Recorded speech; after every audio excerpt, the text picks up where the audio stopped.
It was a day filled with rallies as some businesses shut down across Florida to protest a recently passed anti-immigrant law in the state. The community is very important because it does the jobs that most people don't. We work a lot in this country, 15 or 16 straight hours, nonstop. We go through a lot. We pay taxes too, like everyone else, and we sustain the country's economy.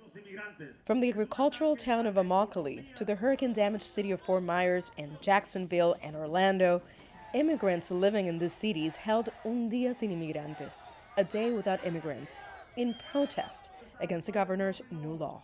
Los que movemos la economía somos los inmigrantes. We are the immigrants that move the economy of this country, and we do not spend, and if we do not work, even by taking the bus, we are contributing to the state, to the place we live in. So I consider that we pause the economy of this state. Victor Pardo, a Mexican immigrant, closed his restaurant and joined the movement. Pardo says he's lost a third of his employees due to Florida's antagonistic position over immigrants in the state. I'm losing my business for one law. It's not fair. They live from another states because they are afraid about it. The new law that goes into effect on July 1st toughens penalties for those who employ and transport undocumented migrants. It also invalidates identification cards issued by other states and requires hospitals to collect data on undocumented patients.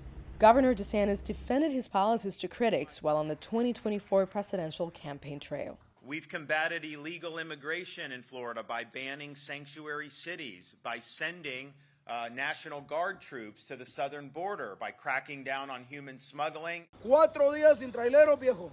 Last month, there was a social media call for truck drivers to boycott deliveries of goods to Florida until Monday, June 5th.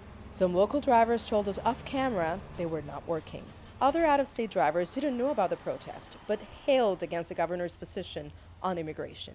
What do you think about the protest that many drivers are participating in today? Well, that's a good thing because Florida sucks. At some point, we was all immigrants, supposedly, so they say. It's sad to me because the original immigrants came in here and they became the richest people in the country. Now they telling everybody else you can't do the same thing we did. That's not fair, I don't like that. It is estimated that more than 11 million undocumented people live in the United States. In Florida, they're widely represented with jobs in the construction, tourism, and entertainment industries, which have reportedly lost staff due to fear of persecution and deportation. Nitza, Soledad, Perez, CGTN, Miami.